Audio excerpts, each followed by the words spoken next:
Hello friends नमस्कार मु सागर आपण देखुंत ओडिया सागर टीवी। चलतु आज संध्यार केतोटी गुरुत्वपूर्ण खबर उपर नजर पकेबा। वीडियो भल लगे आपन भल पाइबा स्वरूप वीडियो को गोटे लाइक करने सहित आम चैनल को सब्सक्राइब करंतु। चलतु खबर उपर नजर पकेबा। 8 रे ओडिशा आसिबे प्रधानमंत्री नरेंद्र मोदी। प्रवासी भारतीय कार्यक्रम रे जोग देबे लागे ओडिशा आसिबे प्रधानमंत्री नरेंद्र मोदी। 8 जनवरी संध्यार प्रधानमंत्री भुवनेश्वर पहुंचे। सेठार सीधा सड़क राजभवन जाए राति जापन करेंगे। 9 तारिख जनता मैदान रे अनुष्ठित कार्यक्रम रे जोग देबे। 2025 जनवरी 8 रु 10 जाए स्थानीय जनता मैदान रे प्रवासी भारतीय दिवस समारोह अनुष्ठित होबो। प्रवासी भारतीय दिवस प्राय 5000 अंशग्रहणकारी भाग नेबे। कार्यक्रम विभिन्न दिवस राष्ट्रपति प्रधानमंत्री मुख्यमंत्री हबी व्यापार मंत्री समेत अन्य केंद्र मंत्री देश विदेश बहु मान्यगण व्यक्ति और प्रवासी भारतीय जोग देवे बोली खबर मिली। परवर्ती खबर मुख्यमंत्री मोहन चरण माझी को बड़ घोषणा। मुख्यमंत्री को बड़ घोषणा 5000 ट्रैफिक कर्मचारी को दिया नियुक्ति। मन देकी शुणु। शनिवार जातीय सड़क सुरक्षा अभियान शुभारंभ कर मुख्यमंत्री मोहन चरण माझी। यही अवसर में लयर पीएमजी रु राम मंदिर जाए सचेतनता पदयात्रा आरंभ होइछि। ओडिशा यात्री अपर शुभारंभ कर मुख्यमंत्री। सड़क सुरक्षा सह ट्रैफिक नियम पालन नहीं मुख्यमंत्री सचेतना कर। ट्रैफिक समस्या 2000 ट्रैफिक कर्मचारी पोस्ट बाहर। चलित वर्ष 5000 ट्रैफिक कर्मचारी नियुक्ति दिया।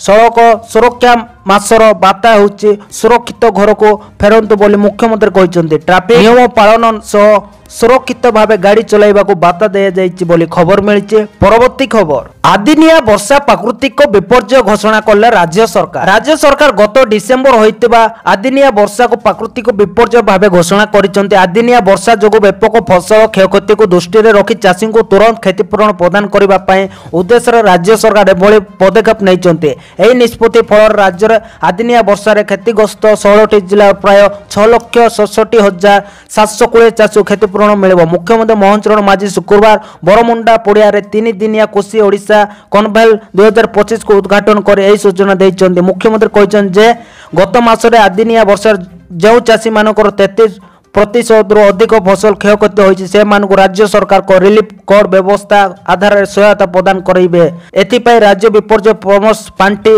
एसडीआरएफ रु 291 कोटी 68 लाख टंका प्रदान करा जिवो। जिलापाल मानक रिपोर्ट अनुसार गत डिसेम्बर 20 रु 28 तारिख मध्य होइतबा आदिनिया वर्षा रे 16टी जिल्लार 6,67,720 चाषी 2,27,791 हेक्टर चाष जमी 33% रु अधिक फसल नष्ट होइछि। प्रधानमंत्री फसल बीमा योजना व्यतीत जो चाषी माने कपा पनीपरिबा चाष करते और भाग्य चाषी को मध्य सहायता देवा को सरकार पदक्षेप नहीं बोली खबर मिली। परवर्ती खबर जातीय खो टीम रो पर्यटक हेबे ओडिशा सरकार। देशर खो खेल पाई आसी एक सुवर्ण समय। ओडिशा सरकार एही खेल को जोगई देबे।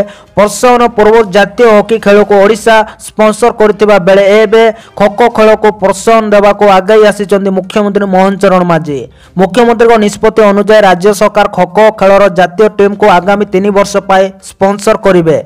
एही स्पॉन्सरशिप रो अवधि 2025 जनवरी रु 2027 डिसेंबर पर्यंत रहिबो। एथिपाई वर्ष को 5 कोटी टंका लेखाए समुदाय 15 कोटी टंका खर्च होबो। ओडिशा खनि निगम पक्षर एही अर्थ प्रदान करा जिवो। या द्वारा भारतीय खो खिलाड़ी प्रोत्साहन पाइबा सहित ओडिशा मध्य जातीय अंतर्जातीय खेल रे ब्रांडिंग जरिया रे विश्व स्तर राज्यर छवि को उज्जवल करि पारिबो बोली मुख्यमंत्री कहछन्ती। परवर्ती खबर बढ़िला भत्ता टंका बाजिला कैबिनेट मोहर एणिकी 3500 टंका भत्ता पाइबे। बाजिला मोहर बढ़िला भत्ता एणिकी 80 वर्ष अधिक वयस्क एवं 80% रु अधिक भिन्नक्षम व्यक्ति को मासिक 3500 टंका भत्ता मिलिबो। पूर्व यही भत्ता 1200 टंका थिबा बेले एबे यह को वृद्धि करा जायछि। शुक्रवार अनुष्ठित राज्य कैबिनेट बैठक रे यार प्रस्ताव को कैबिनेट मोहर बाजिछि। कहि रखुछि जे राज्य कैबिनेट बैठक 9 प्रस्ताव रे मोहर बाजिछि। मुख्यमंत्री कृषि उद्योग योजना रु 5 वर्ष पाए अनुमोदन मिलिछि। सुभद्रा योजना को नहीं कैबिनेट रे बड़ निष्पत्ति निया जायछि। मार्च 31 सुधा आवेदन करथिले 2 किस्ती मिलिबो। प्रधानमंत्री सूर्य घर योजना रे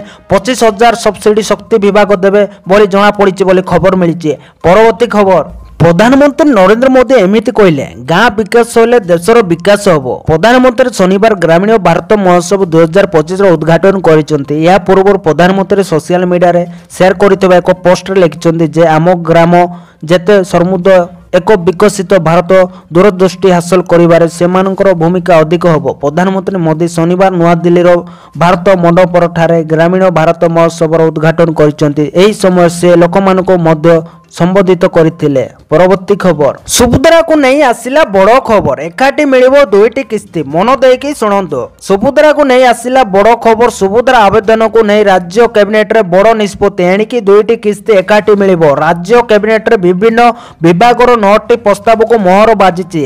सुभद्रा सह मुख्यमंत्री कृषि उद्योग योजना को कैबिनेट अनुमोदन मिलिछि।